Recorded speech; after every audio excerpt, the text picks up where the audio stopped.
Good afternoon and welcome to another edition of our live chats, this time in June, if you haven't checked your calendar. If you don't know me, I'm Johnny. I'm part of the AAVEA board, also part-time work for Happy Snappy. And today we're going to talk a little bit about memberships and online ticketing.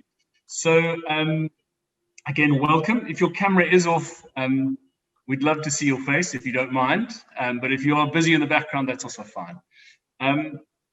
This live chat generally lasts us about 40-45 minutes, where we go through, again, something that's really relevant to the industry, where we feel that it's a hot topic. So feel free to write some notes in the comment section, give us some feedback, and we'd love to get a conversation going around our chat today. I've got two epic speakers, or I certainly think they're epic today. Sabine, who's our fearless leader and founder and executive of AAVEA, and Jonathan Wayne, who heads up Webtickets as well. So I'll introduce them one by one just now. But before I go into it, I wanted to ask in the comment section, if you are someone who likes to leave a couple of comments, give us a note and let us know what you'd like to see in the next live chat. I think it's pretty cool to get your feedback. And it's not just us coming up with the topics. Secondly, we are doing, as AAVEA, spearheaded by Sabine, is one of the first ever, or is the first ever benchmark survey in Africa, on this continent. So please, I'm sure you have seen an invite to do the survey. If you haven't, where have you been? Please, to get involved, please complete it. We've got a couple of people that have completed it, but the more the merrier. It gives the data a little bit more validity. Also, very exciting is in August, the 19th is our annual conference where we all get together and have an excuse to drink a bit of wine. Hopefully, we will get to see each other at some stage where we can do that. Okay, there is someone I just wanted to say hi to. I see he was on the list of entrants, but I don't see him on my page here. Sid from, is it Waterberg Tourism or Waterberg Tourism? Sid, I believe you're one of our newest members. Welcome and thank you. Thank you, Johnny. It's nice to be here. And thank you, Sabine, for introducing me. I read her incredible article last week and said, wow, this woman knows what she's talking about. And we are promoting the Waterberg, and I don't like to blow my trumpet too much, but we are the top tourist attraction in the country. So we need everything to get those people back again, because our minister, in her wisdom, declared a hotspot just before the new year. The lowest COVID things. Anyway, so we need all the help we can get. We have some incredible attractions in the Waterberg, and we're only an hour from Pretoria. So this is why we get the numbers, and we hope to get them back up again. So thank you for welcoming me. Absolutely.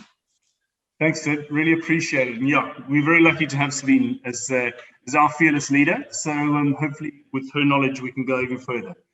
I have a quick poll, actually, that I thought I was quite interested in. So it's a very quick one to start.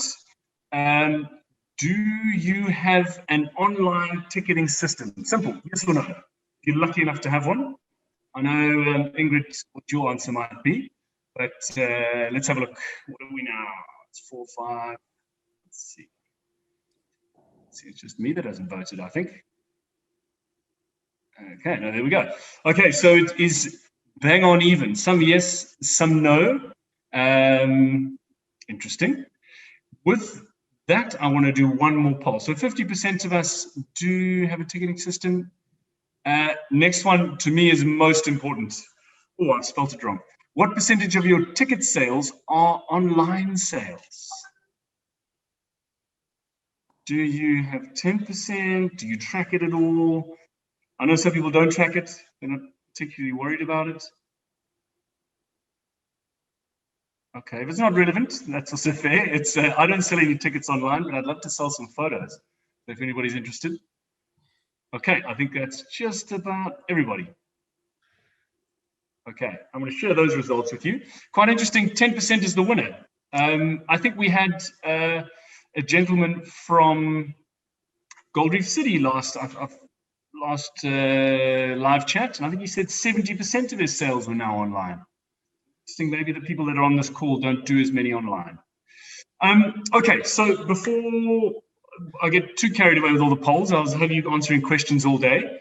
Again, we're going to talk about online ticketing, why it's here to stay, and why it's important, I think, in this, what is still various levels of lockdown.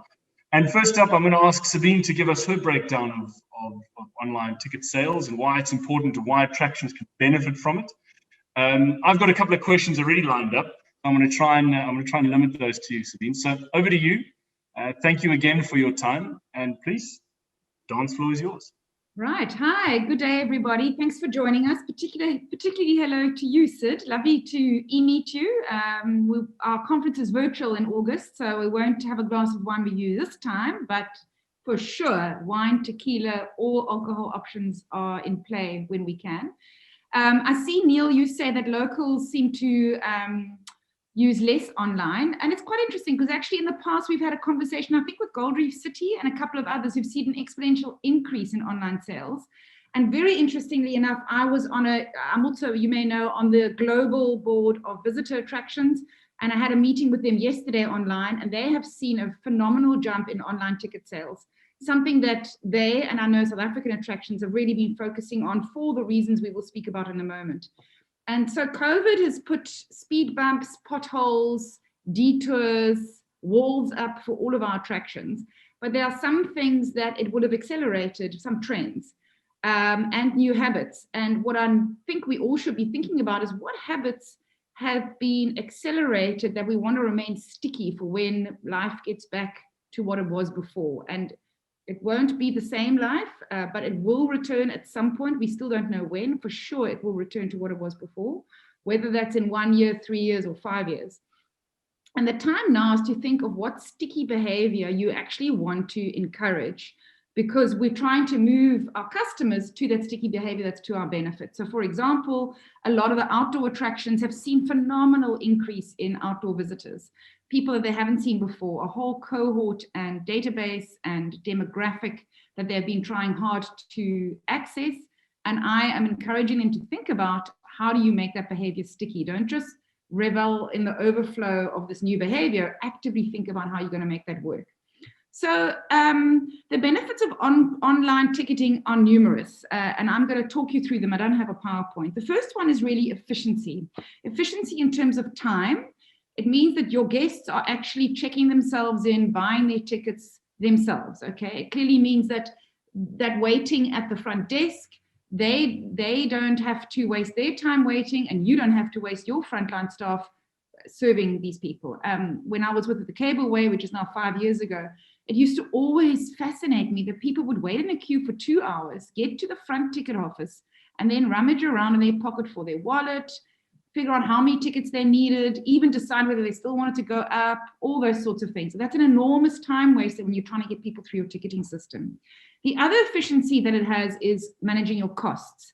So yes, online tickets do come with a cost. There's always a supplier fee, but the cost of not having to manage cash, the fraud around cash, the change, the what are those guys called? The cash in transit people, everything around cash is expensive.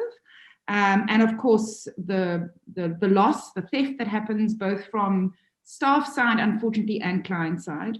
And then, of course, the other efficiency is that if you're selling your tickets online, they're available 24/7. Your ticket office is basically open 365 days a year, 24 hours a day. Now, I can't think of a better reason than that. The second benefit, so the one is efficiency. The second one is online tickets are safer. So post-COVID now, the physical distancing issue, obviously that's a huge safety issue and will remain so for many people. Again, new habits have been formed, and some people will forever be more traumatized by physical contact than others. And then, of course, I have mentioned before, it's safer in terms of how you manage your cash. The whole system is much more trackable, so that's great. The third benefit is that there's an opportunity to significantly increase your revenue. And there's a number of ways of doing this. The first is that you're preserving the decision, and it's probably the most important thing. So when someone's bought an online ticket for a day ahead, an hour ahead, or a month ahead, you have preserved and locked in that decision. They cannot change their minds because of the weather, because they're feeling sick, because their kid doesn't feel like going. The decision is preserved. And in this economy where time and attention is so difficult to get hold of and to keep, that's a very, very important consideration. Secondly, you're preserving pocket power. I mean, there are numerous research studies that have shown that when people buy their tickets online, they've spent their money in last month's paycheck and they arrive on site with fresh money in their wallet. They don't consider that part of the cost of the day and they actually spend more. And again, it was interesting for me at the Global Attractions Association, the attractions are saying on average, they are 20 to 30% down. About 80%, I'm jumping over the place now, but I thought it was very interesting. So the cities, Copenhagen, for example, is 80 to 90% down on visitorship. It's domestics only, whereas the rural attractions are only 10 or 20% down. So people are still wanting to get out of the cities and go to rural areas. They are, however, saying that because the majority of tickets are paid for online and pocket power has been preserved, they are seeing up to a 30% increase in spend on site, which is phenomenal. So they're actually making more money with less people. And finally, in terms of increase in revenue, there's the opportunity to upsell and to cross-sell. So upselling when you've bought your ticket. For example, the other day I bought a ticket for Galileo Outdoor Cinema. Okay, so the ticket was, I don't know, 70 Rand. And then it said, would you like a blanket and a chair? And I thought about it, can I bring my own? Then I checked the website, very clever, no, you can't. So of course you need a blanket and a chair. I'm over 50, my back is sore and it's winter, it's freezing cold.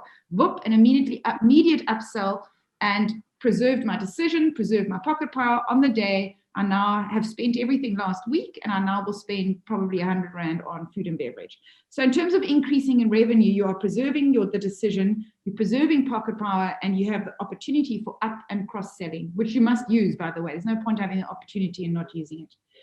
Fourthly, the other benefit is strategic leverage. So you have leverage in terms of data, in terms of when the decision for your online sales are made, you'll be able to see, are people deciding on a Sunday night? Are they deciding on a Thursday for the Friday? Where is the information or the ticket driver coming from? Is it coming from social media? From which social media channels? Is it coming from your website? Is it cross-selling from, for example, if you on the Webtickets platform, the one thing I like about them is there's so many attractions on that platform, it'll suggest another similar attraction for you. So is that a driver? So enormous amount of data, which of course one then has to use and play with, but the point is it's a more enormous amount of data. And of course you obtain customer data, poppy aside, all those things need to be in place, but that's very important for your customer engagement. So you've now got someone for your newsletter, you've now got someone that you can ask to revisit, all sorts of extremely valuable information that you are not able to get when they're in front of you at the ticket office because they just want to get into your gate. And finally, the other benefit is that, particularly in COVID now, people have driven online events, and I think online events are here to stay. You know, watching the penguins being fed, or watching the penguins being taken for a walk, or virtual discussions around your art offerings, etc. And those online events, again, help build your community and again, can help drive sales into your tickets. So really the benefits of increasing your online sales, and online is here to stay. That's the other thing. To think that, oh, well, we're only at 10%, it's not something we need to focus on, is short-sighted and naive, because it is here to stay. It'll only get bigger. And there's enormous amount of benefits for that. So again, it's efficiency, they're safer, it's increase in revenue, it's strategic leverage, and you are able to build on your online events. So that's a quick rush through, but there you go. I don't know if anybody's got any quick comment on that before we go to Jonathan. We will have an opportunity for discussion afterwards. Sabine, I had a question, a note/question. I'll just do a very quick view on some common attractions in Cape Town specifically. And it's so interesting to me that you said you can really start to make use of that sort of pocket power, or you're preserving, where you can buy a couple of upsells online. You know, you seem to be able to do it in a lot of different spaces except attractions and visitor experiences. So I think I quickly looked at City Sightseeing, and they had, you know, you can have your boat plus whatever. And now all of a sudden there was boat plus hamburger plus bus. And I thought that's such a cool thing, because maybe you go and buy that burger, but you don't redeem it. So the attractions got away with you not eating it, but you've made the money. Yeah. Is that something attractions can do more of? Should the cableway, for example, have a scarf and a beanie as part of your online ticket sales? Is that a waste of time? What's your feeling on it? Yeah, well, again, I know a lot of attractions are using that to get rid of old stock. So it's a way of selling stock that you perhaps can't sell in summer, and it's maybe at half price. I think basing your online decisions on non-redeemed online tickets is not, what's the word for it?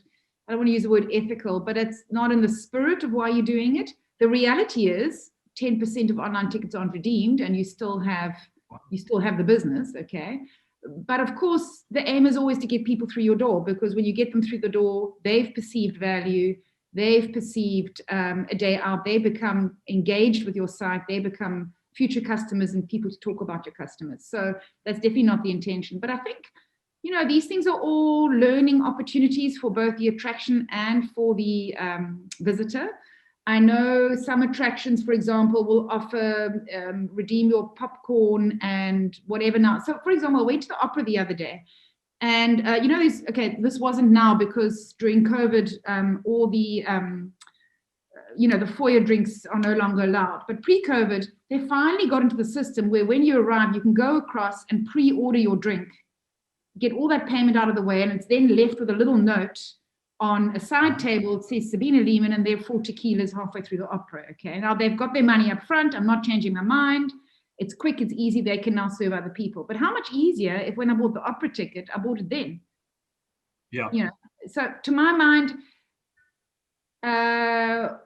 people are less patient about queuing than ever before, because everything's gone so online with how we shop and how we interact, that nobody waits for anything. I mean, just waiting for meetings now, if you're a minute late, it's a big deal. In the past, you could still walk in and everybody was pouring themselves the coffee, So I think there's a huge amount of opportunity, and I think fiddle around and make it work for you, Sid, I don't know how many attractions in your region actually have online ticketing. Do you know? Just as a rough estimate. We're researching at the moment. Sean Hindsman, who's one of our co-directors, runs Adventures with Elephants, which is an incredible feature. And he's already filled out your survey, your questionnaire, and submitted it. And I'm hoping this meeting is going to be recorded so that I can then share it with our other members. We've got across the road from us here at Faluran, we've got a ZA cheetah experience, and they've got the most incredible range of animals. Just up the road from them is Silka's place called Bambalela, and she's got a heart of gold. She looks after and releases all these beautiful little vervet monkeys and saves them and things like that. We've got Tabaquena, which is a crocodile for a different stroke, but there's a lot of features around in the Waterberg. And one of our problems is that people don't necessarily, they come and they book at Mabula, Mabalingwe, Zabula, Sundela, one of the lodges, and there's lots of them here, but they don't necessarily then say, well, while I'm here, I've driven an hour from Pretoria, what else can I see? And that's what we're trying to inculcate, that we're working together. So we were originally just a little branch for just Faalwater, which is in the heart of the Waterberg, but we've now branched out and we've now got everything, all the towns in the Waterberg are under the same umbrella: Waterberg Tourism, Tabazimbi, Bella Bella, Modi Modi, and all the rest of it. And we're creating a database which is very sophisticated, and it's very interactive. And that's going to be, we believe, a very strong plus towards promoting tourism, because we get the tourists here. They do come here. We're so easy to get to. Well, I've got a little lock up and go in Paulshof, which is in Sandton. You leave there's one robot, you're on the highway, next stop, Bella Bella. What a pleasure, all right? So we're easy to get to. It's not a long drive or a long flight and things like that, but we're missing out on all the attractions. And there's a huge number of cultural attractions. We've got everything from the Boer War. We've got everything from Eugene Marais. This was his home. If you've ever seen Die Wonderwerker, it's an incredible movie. So all these things are there. with whatever interests you from, including the Spanish and the Italians were prisoners of war here. Well, there's so many things that are of interest to them, but we don't go there because we don't have online. Yeah, well, I think you've done the right step by joining AAVEA. Congratulations. And I think so we're segueing a little bit now, but what we always say at AAVEA, it's very useful if you can get more like-minded thinkers to be together in your region. So this live chat is free.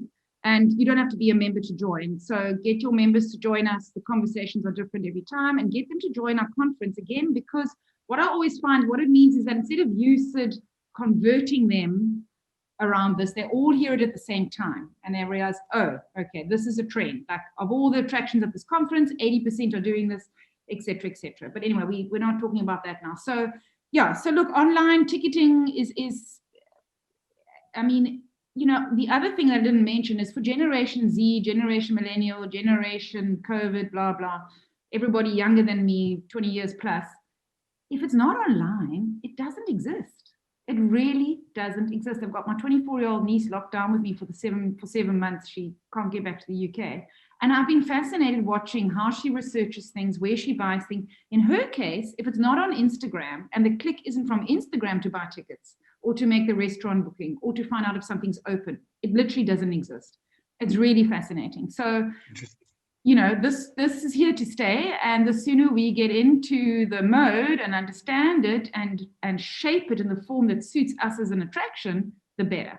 But enough from me. Over to you, Jonathan. I'm really fascinated by your insights because, of course, you're at the coalface. So, yeah. Before I start, I just want to just carry on what you said about the online side, and the COVID's obviously brought a whole lot of challenges, as we all know. But what has been particularly fascinating is the digitization of services and products, which have been basically initially was an analog process, and now it's all been forced on a digital platform. And it's been amazing. People from it's not just millennials or Gen Z or whatever. Everyone has been forced to consume products and services online. And this actually has leapfrogged, like this last probably 12 months has leapfrogged 5 or 6 years. Everyone is generating services digitally. And what we found is that people do. A lot of call to action is usually originated on a phone. In our old days, people would generally browse on a desktop. And we would do all our desktop R&D, and now all call to actions all on a phone. It's all mobile and desktop later.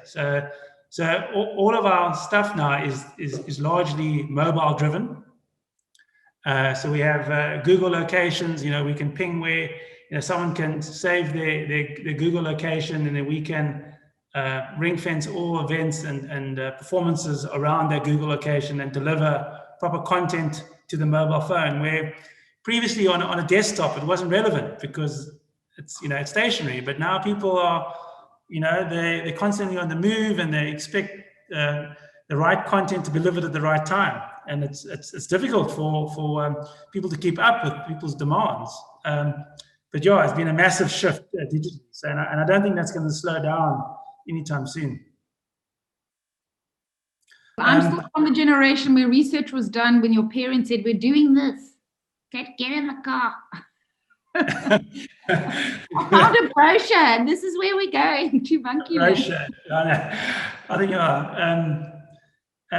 But I've been asked to just chat about some of the trends we've seen, which sort of on online ticketing. Jonathan, just to stop you, give us 2 minutes about Webtickets so that we know why you know the trends, because you're at the coalface. Just 2 minutes. So a small introduction. Yeah, so obviously we Webtickets, we're based in Cape Town. We are a entertainment and tourism attraction platform where venues can load their tickets, and we distribute these tickets via sales channel, whether it be desktop, mobile, or we have a retail partner, which is Pick and Pay. Customers can log on. As Sabina said, the data is everything. So we ask permissions whether we like to store your data, how we like to use your data, and then we get information from the customer, what he's browsed before, his previous purchase history, and then we deliver hopefully the correct content and services to invariably to a person's phone.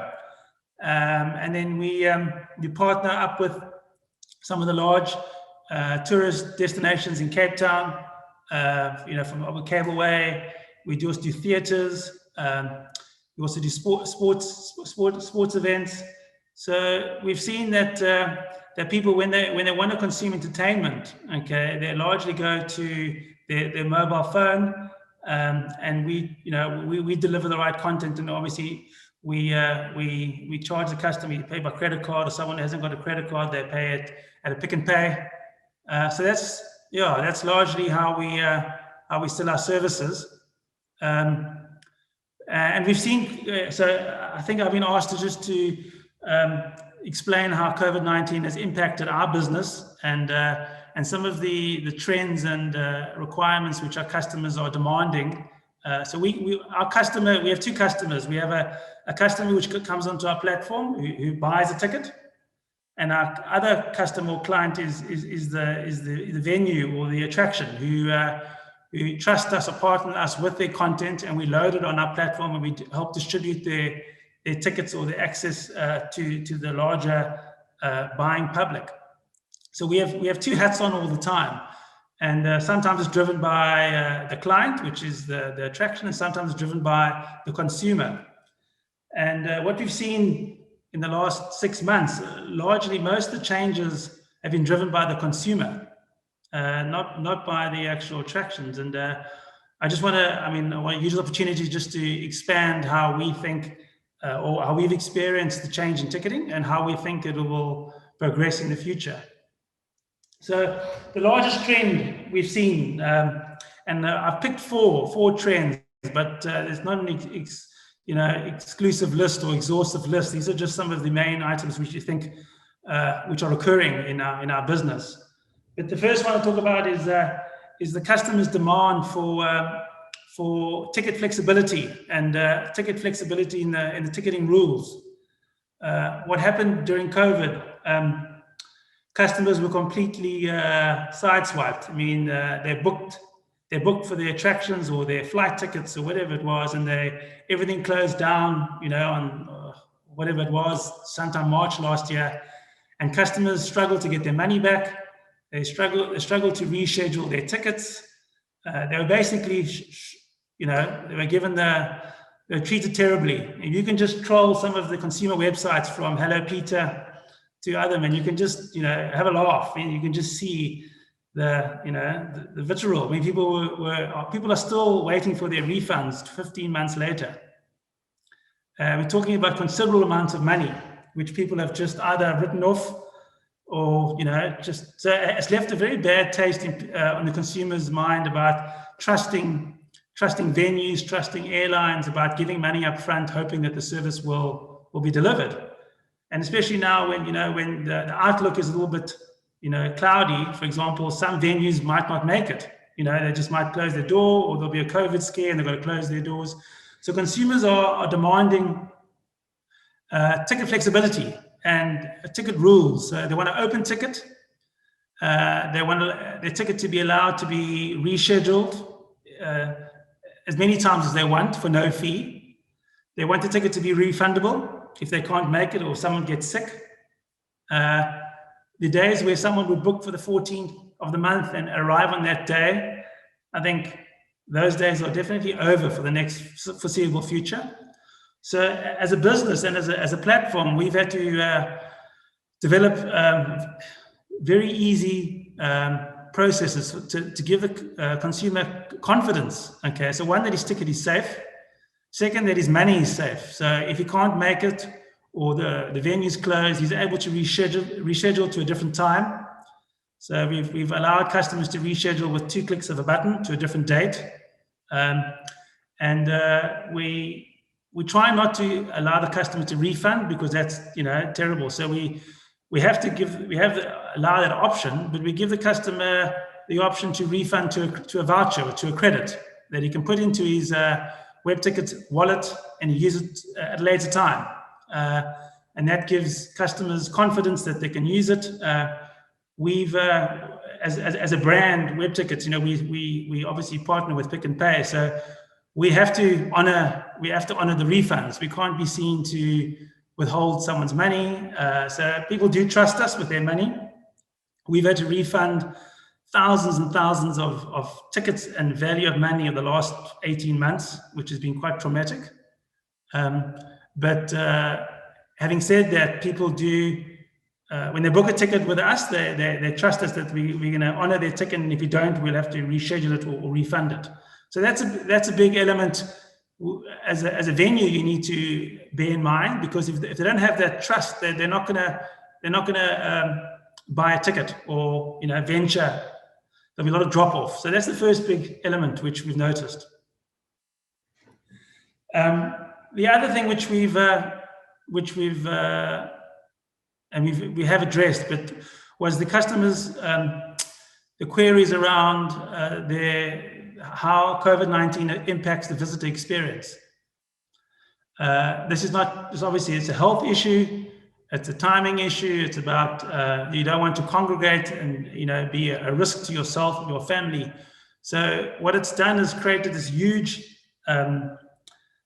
demand for clarity of how venues are actually operating. So customers expect regular communication from the venue about are there any changes, what is the COVID-19 protocol when they arrive, what happens if one of the party gets sick, what if I arrive late, so COVID-19 has created another level of anxiety or confusion for the customer. And if we don't address that, our call center gets completely swamped. The attractions call center gets swamped by all these questions. And if you don't deal with it, we find that the customer just won't commit to the purchase of the ticket.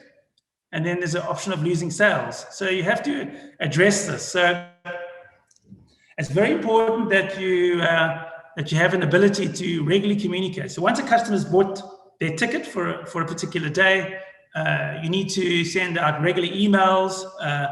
So a week before they're supposed to arrive, this is the plan. We are open.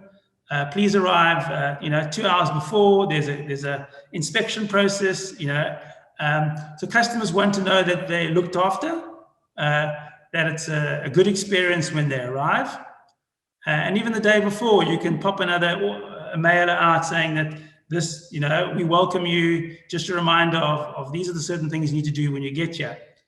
And then after they've arrived, there's another, mailer can go out. Did you enjoy it? Did you feel safe? Did you feel, you want to bring anything to our attention? So we've, which another COVID sort of development, we've got this auto mailer data sort of algorithm that, as a venue, you can set up these templates, and then you have these rules. So this template needs to be sent out 3 weeks before the date. This template needs to be sent 2 weeks before the date, and then after the venue, after the visit, this template needs to be sent out. So you're constantly messaging the customer to give him some certainty about his visit.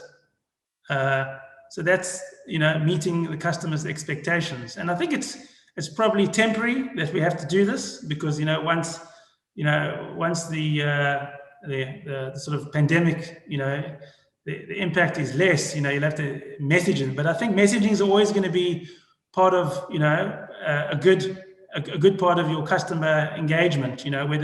Whether it be before or after, you want your customers to have a good experience. Otherwise, they're going to get on social media and traumatize your new customers.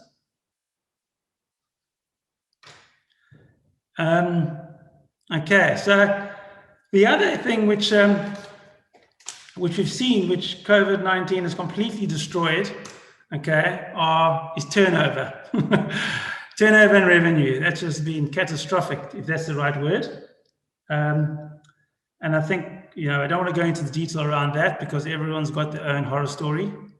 But people are desperate for numbers. People are desperate to get their turnover up. And people are looking for some kind of innovation to help with that. What we can say up front is that deep discounting a ticket just doesn't work. Okay.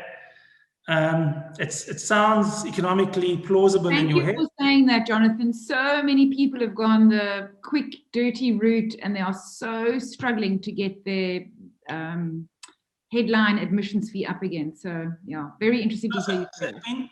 So the reason why the deep discounting doesn't work is that it may get numbers through the door. So the packs through the door might be improvement. But what it does, it actually reduces the ticket yield. So when you look at ticket yield, you look at the full discounted rate plus the full ticket price, and you divide it by the premium ticket, and you look what the yield is. And if you're discounting a deep discount across the base, it means that your full fare paying customers who would normally pay the full fare, you're giving them a deep discount, which they wouldn't normally expect. But now it's across the board, your ticket yield just completely, skydives, and it reduces, it actually compounds the problem. That's the economics of it. But the perception for the customer is that this venue deep discount their ticketing. So they obviously, they're not a very good venue. So we'll just skip it. We'll skip this one. We'll go to another venue. So it actually creates like a negative impression on your venue because you're desperate. It's like the whole Groupon model. Must throw the kitchen sink at something and they'll sell, but it doesn't work. So that's the problem. Now the solution is it's a difficult one because you need to pay salaries. You need to keep your business solvent. So we've it's allowed us to rethink, and it's still a sort of experimental phase. But some of the ticket innovations we've looked at is around packages. Packages is instead of discounting your main ticket, call it 200 Rand, you give more value to that. So you can either add a food experience, or you add a coupon to come back at a later date for 50%, or you give some you can sell some merchandising with that. But the idea is that you keep your ticket price the full price or slightly discounted, but you add more value to it. So effectively, you're discounting your ticket, but you're adding some more value to it. So you're not discounting the actual ticket. You're not really reducing your ticket yield that much. And in that way, hopefully it gets people through the door. And it doesn't have to be static. For 1 month you could package it. The next month you give a small discount. It needs to be it's a moving target. You need to be alive to the fact that nothing is static these days. So it's a bit of trial and error around that. But I think that you have to be innovative on the product you offer. That is not a straight discount. It's not going to get people through your door. So you have to evolve your ticketing strategy around that. And there's no silver bullet. It is a bit of trial and error. I'm sure most of you have tried that. But if you go the deep discount, unfortunately, you will realize that it's unfortunately an error.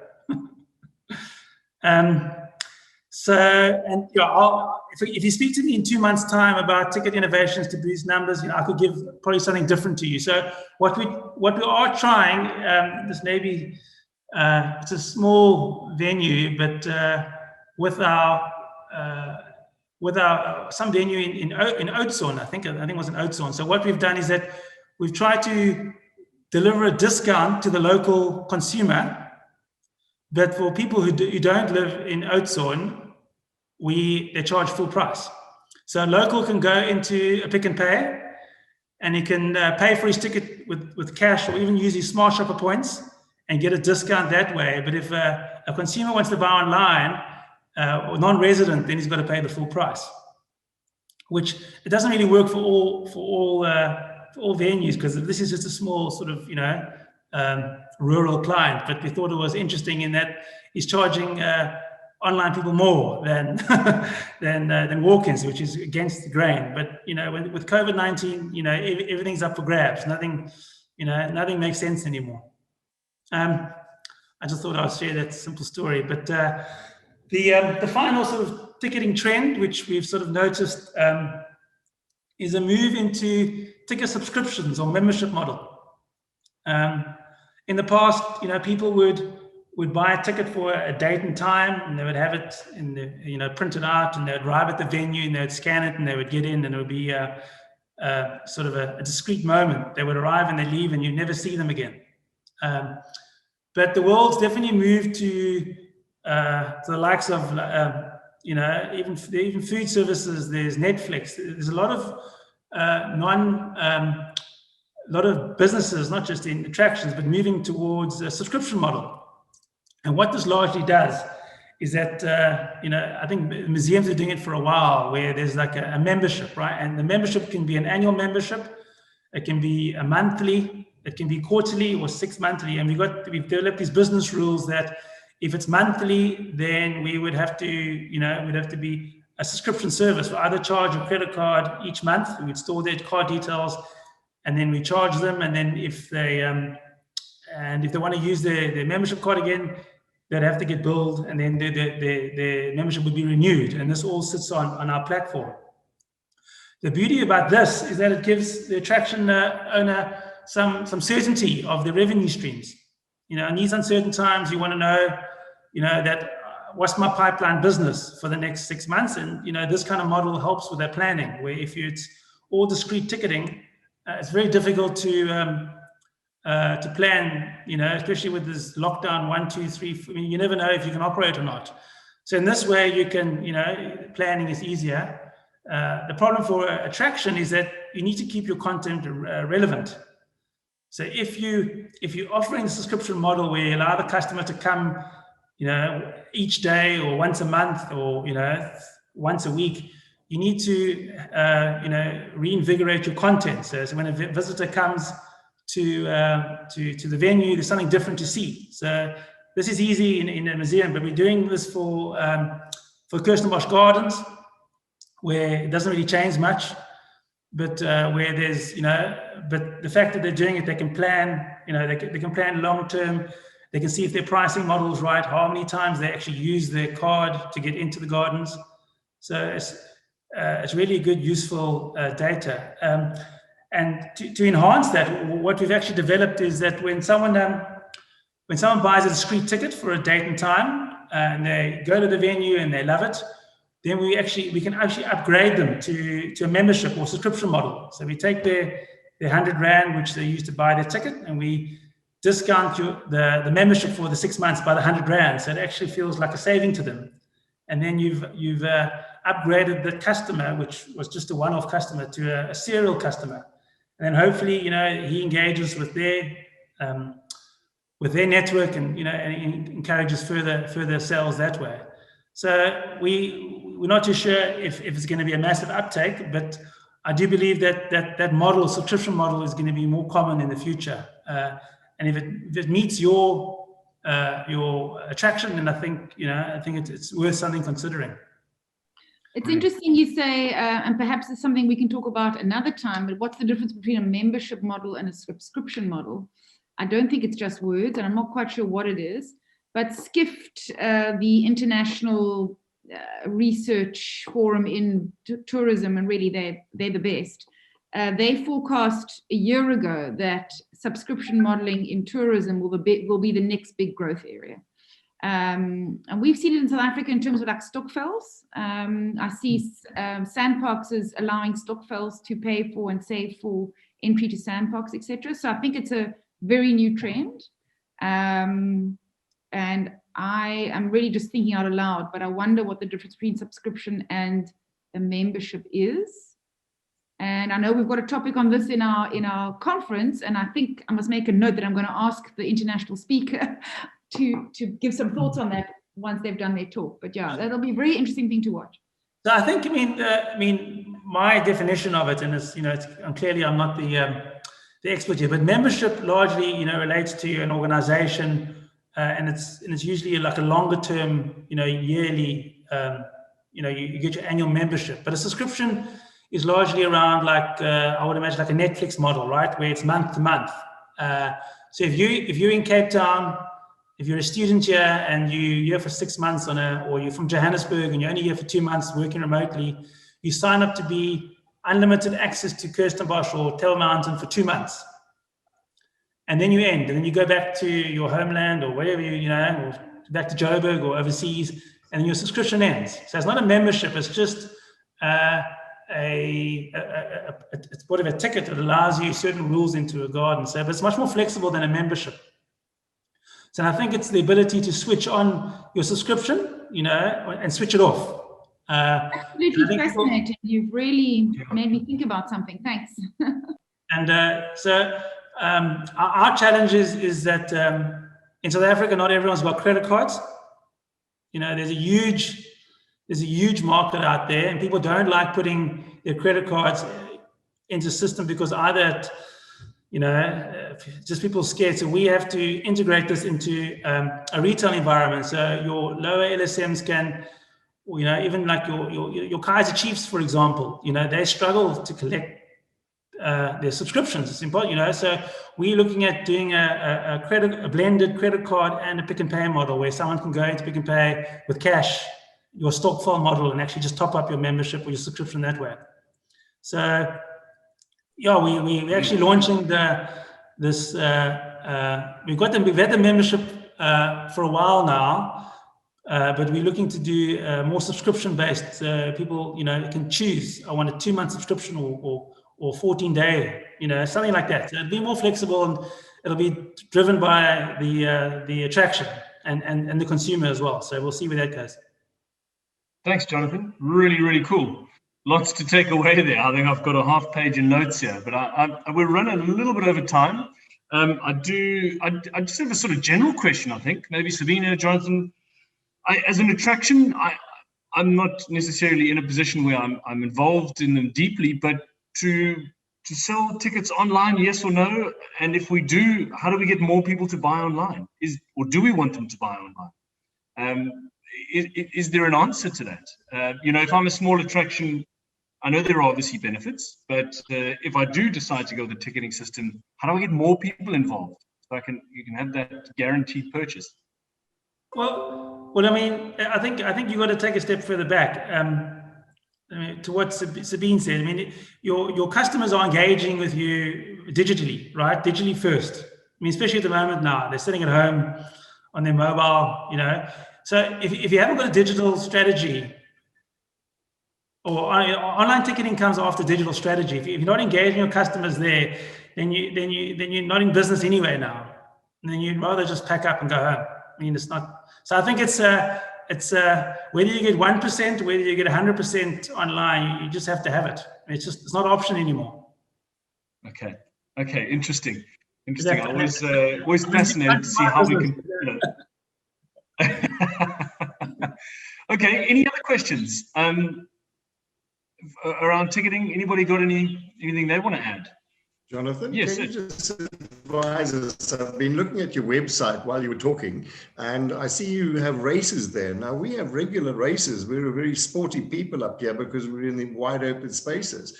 How costly is it to load a race onto your site? And where's your revenue come from? Does the vendor, the attraction, the people who are organizing the marathon or the cycle race or whatever the case is, do they pay to put it on and then you take a percentage of the ticket, or how does it work? I think we must put you and Jonathan in connection with each other, because we run out of time on this forum and we want to keep it more general. That's a great question, but it's specific to your needs. So Jonathan, Sid, I see Sadiq has given you Jonathan's email. Because we do try and be very good with our time, because we know it's all precious for everybody. So sorry to not I mean, you guys must connect, clearly. But any other thoughts from anybody else on online ticketing? What have you seen in your sites? I mean, let's give each other another 5 minutes, so it's still 5:02. Sure. Who's got something? I mean, Two Oceans Aquarium, Cableway, what changes have you seen? Or ahas that you've had, or...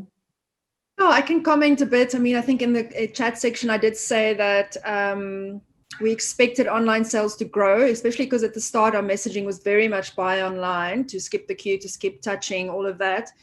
And in fact, the very first month we opened, we had this crazy birthday special, but also then the queues were just out of control. And we actually, as staff, went into queues to tell people to buy online, and the blank stares that came back really, really surprised me very, very much.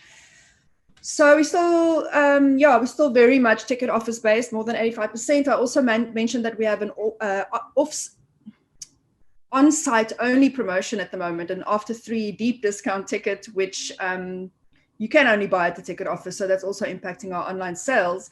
And then just on the discount comment, I think we can have a whole conference around that. And as the aquarium, we've also been very, very hesitant to discount, but we've also needed to start reconsidering our position in society with our vision and mission in mind, and the demographics of the people who desire this afternoon ticket and the lengths they will go to be able to take advantage of it. So I think it's a more nuanced discussion around what are you trying to achieve with your discount. It's a little bit like dynamic pricing. It's not unprecedented. There aren't any other value adds after 3, so you can justify a discounted ticket in that respect. So we've just launched a new ticketing system, and we'll see where we go with it. We've got lots of upselling. I would actually argue that a deep discount after 3 o'clock is dynamic pricing, or certainly variable pricing, because for a number of reasons. But guys, we've only got a 1-day virtual conference. I feel like we've just found 5 other topics to add. We are seeing about 23 to 25% of all our paying visitors are after 3 now. I know we saw it at the cable when we did the evening sunset special. It used to be the quietest time of the day, and by the end, pre-COVID, it was 1,000 people waiting in a queue. So we drove business at a time when previously there was no business. So that's variable pricing. Yeah, discounting. It's spreading demand. Lots still to talk about, I think. And as you say, I wish we could have a 3-day conference. That would be probably needed to cover all of this. I think, ladies and gents, we're going to wrap it up. Unless, Savina, you've got anything else to add on your side. I think just to wrap up, thanks to Jonathan and Sabina, really cool insights into online ticketing. I still have lots of questions, but I'll bug you personally. Guys, just a reminder, August is an incredible 1-day conference. AAVEA is really trying to do a lot, so please do join us if you haven't signed up. And obviously the benchmark survey is a huge thing for us. It's massive. It'll really change the landscape. So please try to get involved or pass it on to someone who can fill it out. And on that note, have an awesome Wednesday evening, and hopefully see you all next month. Thanks, everyone. Bye, everybody. Nice to see you, Sid, and all the new people and old people. Cool. Later. Bye.